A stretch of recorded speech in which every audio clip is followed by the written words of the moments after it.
YouTubers. I had a couple people ask me about restoring relics and how you go about that process, and there's multiple ways you can do it. I figured I'd do a quick little video, nothing really extensive, on the restoration of, let's open this little house, see if I can do it one-handed. Okay, so as you can see, I've got a mess, is really what I've got, but I've got some crossbow bolts here. These are, judging by the size and the points, they're all medieval, found by me or my friends, and these are filthy. And believe it or not, even if I clean these up with some WD-40 or an oil-based lubricant, if I left them out in the air, they would again become like this. So what I'm going to do is I'm going to restore them, and then I'm going to cover it with some wax. Okay, you can do that in multiple ways, but the best way to do it is with a torch. So about $16 at Lowe's. And yeah, I'll just show you the steps. The first step we're going to do is to try to get all this rust off, and you can do that by using a small wire brush. I'll probably use one of these here, and a pair of pliers, and hold it steady, try to bust all the rust off. The second process will be heating the object.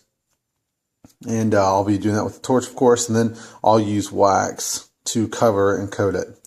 And that'll keep air from getting to it and cause them to rust up again, and it'll preserve the object. So I'm going to pause it here, and I'm going to clean one of these bad boys up.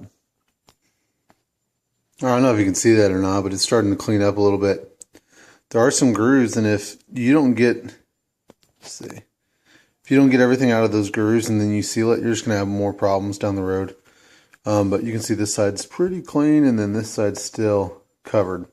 So you just want to keep grinding away, and you can see all the rust coming off, rust and dirt, about 800 years worth or so. So we'll just keep going. Alright, so here we go. So I got both sides cleaned up pretty good. There's still a little rust on there, and what I'm going to do is I am going to use a little WD-40. Especially to squirt down in here, because you can't get all the rust out of there, and it'll rust from the inside out. And then I'm going to wipe it all down real good, hit it with the torch a couple times and turn it, and then I'll apply the wax to seal it. One thing I was going to talk about was some people might wonder, well, how do you know what era or age this arrowhead is? There's some pretty good examples I have in my other collection, but here's a good one. So even though this is covered in rust, you can probably see the density. See how thick this is, okay, compared to this one. So the velocity would be much higher, and that was because this is an early medieval, late Roman era crossbow bolt. And it actually did hit something. You can see the end is marred up. That doesn't mean it hit someone's armor. It could have hit a tree or a brick or stone or something of that sort. But you can tell that this is much older, because it's thicker, and this has to go faster. And the reason that is because as the Roman Empire fell, the armor and technique started to become more advanced, and this would not penetrate chainmail or plate mail as well as this would.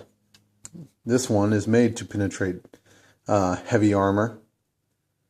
I know I'm using my cell phone, so it's not very good, but and you can see this one might not. This is made for cloth or leather armor. So that's how you can kind of tell. This one, I'm not even sure. It all depended on who made the projectile and the technique that was being used. You know, what nation. Everyone had a little bit different. You know, just like nowadays, you know, with America making their own guns and Germany making their own, and it's pretty much the same deal. But so yeah, I just thought I'd enlighten some people who might not know. So this is actually a really beautiful projectile. So, alright, I'm going to go ahead and cover it up in some WD-40, clean it up real good, then hit it with the torch, and I'll start the video up again whenever I do that. Alright, WD-40 really did magic on this. I don't know how good you can tell, but it looks awesome compared to what it used to look like. So good before and after. But that's not enough. Like I mentioned, that's not enough to keep the rust at bay. it will oxidize and become rusty again. So I'm gonna go ahead and hit it with the torch, and hopefully I don't burn my house down, and then I'll hit it with this wax. So for anyone who's under 18, if you're doing this, you need to have an adult with you.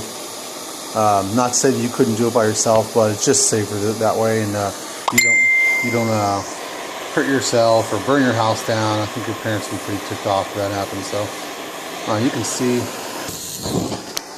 a little flame up there from the WD-40, and that'll happen. So set the phone down real quick. I'm going to turn it with these dikes because it's going to be super hot. And you can actually see the WD-40 kind of boiling out right there. And that's alright. A little bit of settling flame out in there. I'm not sure why it's doing that. So, maybe I need some adult supervision.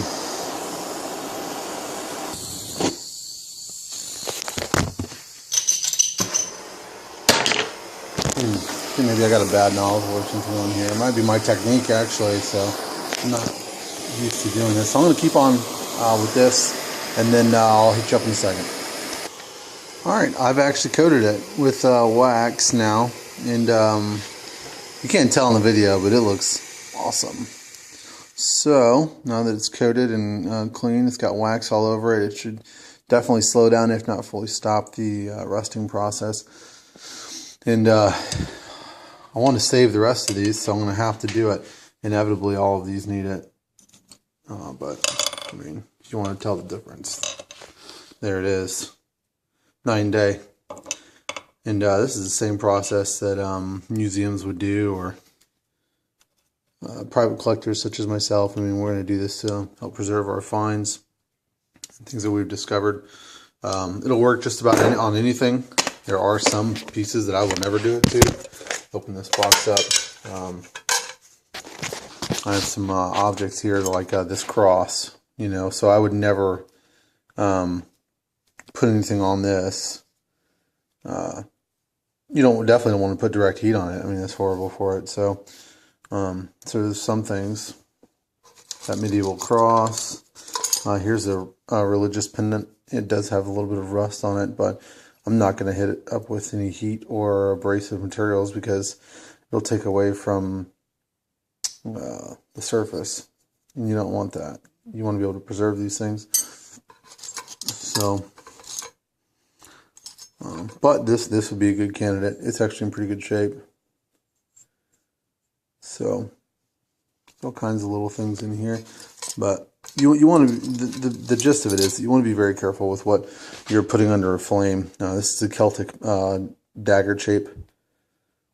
It's bronze, that's why it's green. I would never hit that with heat. But this is, if it wasn't so fragile, this thimble, medieval thimble, you could put a little wax on that, heat it up a bit. So yeah, hopefully you guys learned a little something. I guess I'll do another video if I get any responses from this one.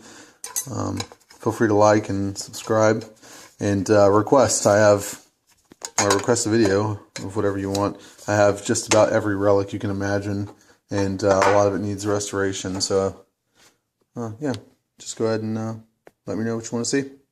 Until then, y'all take it easy.